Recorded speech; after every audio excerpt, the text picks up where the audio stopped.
Hello, मेरा नाम नीना है और मैं लंदन, यूके में रहती हूँ। ये मेरी कहानी नहीं है, बल्कि ये कहानी है कि यीशु ने मेरी जैसी लड़की के लिए क्या किया। वास्तव में मैं परमेश्वर में अविश्वास करते हुए बड़ी हुई हूँ। मैं कैथलिक चर्च गई क्योंकि मुझे ऐसा ही करना सिखाया गया था, लेकिन मैं कभी नहीं समझ पाई कि ऐसा क्यों था।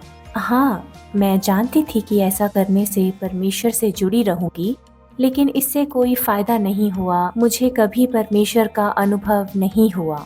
लेकिन 21 साल की उम्र में मुझे अपने साथ घटित दुखद घटनाएं सताने लगीं और कारणवश मैं गंभीर निराशा और घोर उदासी के दौर में चली गई। मुझे याद है कि मैंने अपने जीवन का लगभग 1.5 साल अलग होकर अकेलेपन में बिताया है। मुझे काम से हटा दिया गया। दवाएं मुझे जिंदा रखने के लिए 5 अलग अलग प्रकार की दवाएं दी गईं। ये अच्छा समय नहीं था। उस दौरान मुझे अपना जीवन समाप्त करने का विचार आया, जिस पर मैंने अमल भी किया, लेकिन ऐसा ना हो सका। मैंने ढेर सारी गोलियां शराब में मिलाकर खा ली।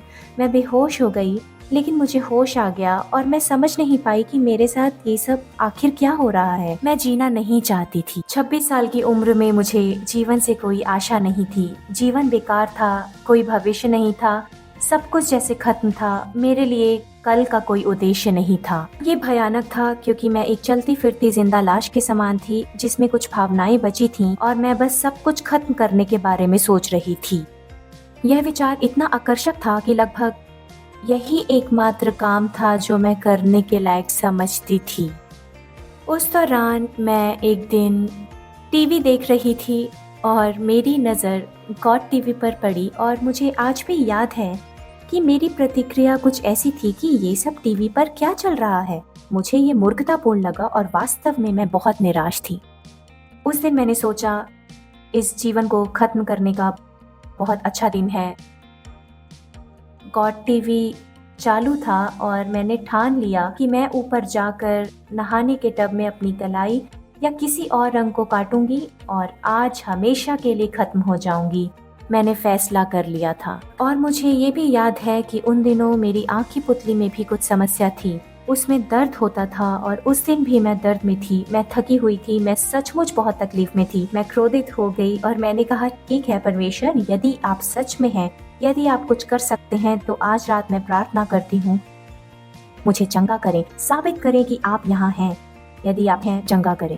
टीवी में उस व्यक्ति ने कहा, हम अब प्रार्थना करेंगे और अपना हाथ वहाँ रखें जहाँ दर्द है। और मैंने अपना बायां हाथ अपनी आंख पर रख लिया क्योंकि वहाँ अभी बहुत दर्द था जिसे मैं अनुभव कर रही थी। उन्होंने केवल कुछ सेकंड के लिए प्रार्थना की। ये कोई बहुत लंबी प्रार्थना नहीं थी और जब प्रार्थना बंद हो गई, उन्होंने कहा, खुद को जांचें। और जब मैंने अपना हाथ हटाया, दर्द गायब था। ये मेरे लिए बहुत चौंकाने वाला था। और मुझे लगता है कि किसी बिंदु पर उन्होंने कहा था, एक महिला है, आपने अपना बायां हाथ अपनी आंख पर रखा है, मैं चाहता हूँ कि आप जाने कि आप चंगी हो गई हैं। जब मैंने वे शब्द सुने, मैं समझ गई कि वह मैं ही हूँ। मैं वहाँ खड़ी थी। मैंने कहा, तो परमेश्वर, आप वास्तव में हैं, आप मुझे जानते हैं और ये आपने मेरे लिए किया है। उस क्षण मानो मेरे ऊपर से कुछ उठ गया। मैंने हल्कापन महसूस किया। उस क्षण तक मुझे ये भी नहीं पता था कि स्वतंत्रता क्या होती है। यदि उस समय वह टीवी चालू ना होता, मैं ये कल्पना करके भी डर जाती हूँ कि उस दिन मेरे साथ क्या हो सकता था। मैं किस तरह के अनंत काल में प्रवेश करती। मैं अपने पूरे अस्तित्व में अपनी इस सबसे बड़ी गलती करने के कितने नज़दीक पहुंच चुकी थी।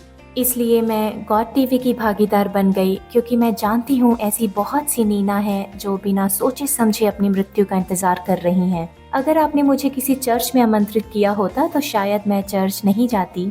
आपका निमंत्रण शायद मेरे लिए कभी काम नहीं करता। बाकी सब इतिहास है। मैंने अपने स्थानीय चर्च में सेवा की। मुझे पसंद है। मुझे एक परिवार मिला जहाँ मुझे अपनी आंखें मुझ पर से हटाने और बस परमेश्वर के घर में एक संतान बनने का अवसर मिला। ये सब सिर्फ उसके बारे में है।